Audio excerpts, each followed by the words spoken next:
Alors, tout ce qui compte, c'est le trafic. Ce qui est assez marrant avec cette phrase, c'est que la réaction que vous avez pu avoir, c'est de vous dire « non, mais personne ne dit ça ».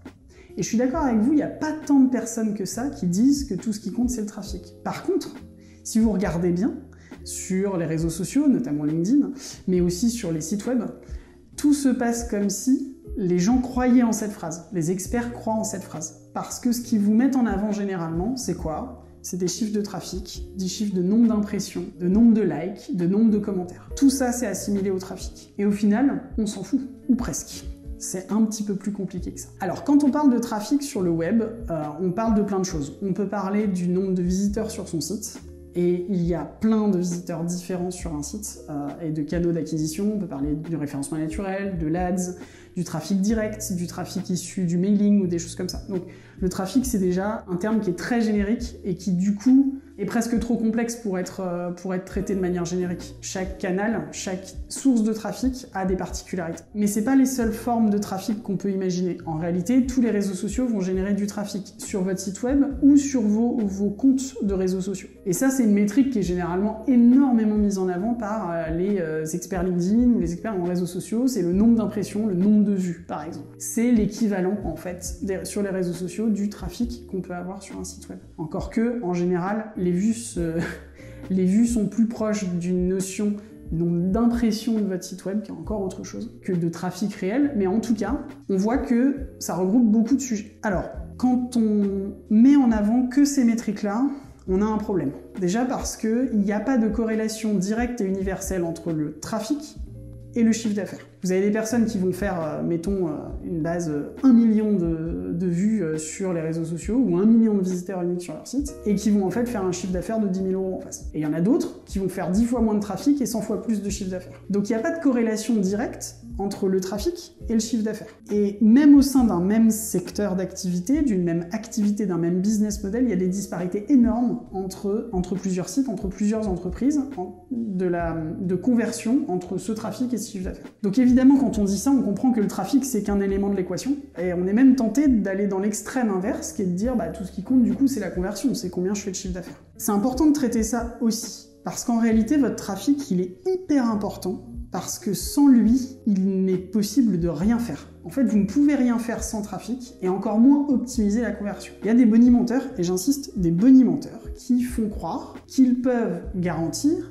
qu'une landing page, qu'un site web, qu'un profil LinkedIn va convertir 2 fois plus grâce à leur intervention, alors même qu'il n'y a pas de trafic sur ce site, et qu'ils ne vont pas faire d'A/B testing. Personne n'a une compréhension suffisamment exhaustive et précise de l'intégralité des fonctionnements psychologiques humains et des particularités de l'audience de chacun de ses potentiels clients pour pouvoir affirmer sur un coup de poker que si je fais ça, il va se passer ça. C'est beaucoup plus compliqué que ça. La réalité, c'est que si vous voulez faire des optimisations de conversion, vous allez tester des hypothèses.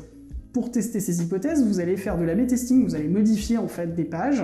Potentiellement, vous pouvez les présenter à un échantillon. Il y a des outils qui font ça, qui vont dire un visiteur sur 2 va voir cette page et un autre visiteur va voir cette version de la page. Ou vous allez faire un test sur un mois pour une forme de page, puis un test suivant sur une autre page pendant un mois, et puis vous allez comparer l'efficacité des deux. Ça, c'est une forme d'A/B testing. Mais ce test ne peut fonctionner, et là je vous renvoie au cours de mathématiques à l'école, que si vous avez un échantillon suffisamment représentatif de données. Si vous faites un A/B testing sur une page qui a 10 visiteurs par mois, autant vous dire que la valeur de votre étude, c'est moins que 0. C'est même pire que ça, parce que ça pourrait vous faire prendre des décisions qui sont complètement délirantes.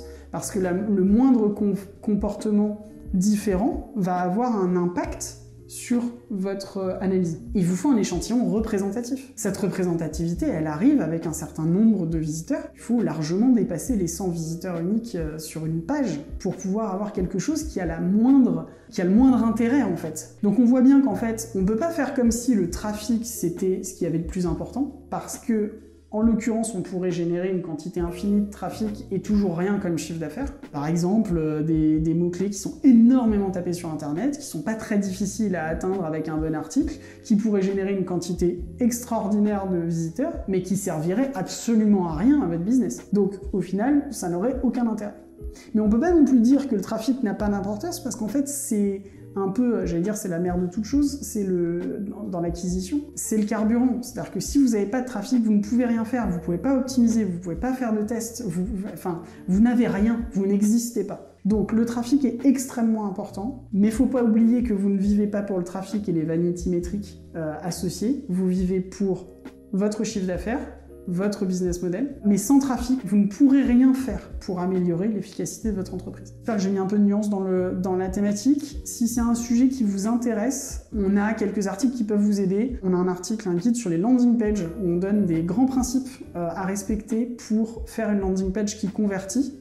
Mais ça ne remplacera jamais un échantillonnage correct et de l'A/B testing. Mais en tout cas, si vous respectez ces règles, vous avez plus de chances d'avoir une page qui convertit que non. Je pense que c'est la page qui va le plus vous intéresser. Et on a aussi un article sur le référencement naturel dans son ensemble qui va vous permettre de comprendre tous les éléments importants à traiter dans son référencement naturel pour augmenter le trafic de son site web. On en a plein sur les réseaux sociaux, des choses comme ça. Ce sera l'occasion probablement d'une autre vidéo d'expliquer pourquoi on considère que le trafic obtenu par le référencement naturel, notamment par le site web, a beaucoup plus de valeur que les vues, par exemple, obtenues sur les réseaux sociaux.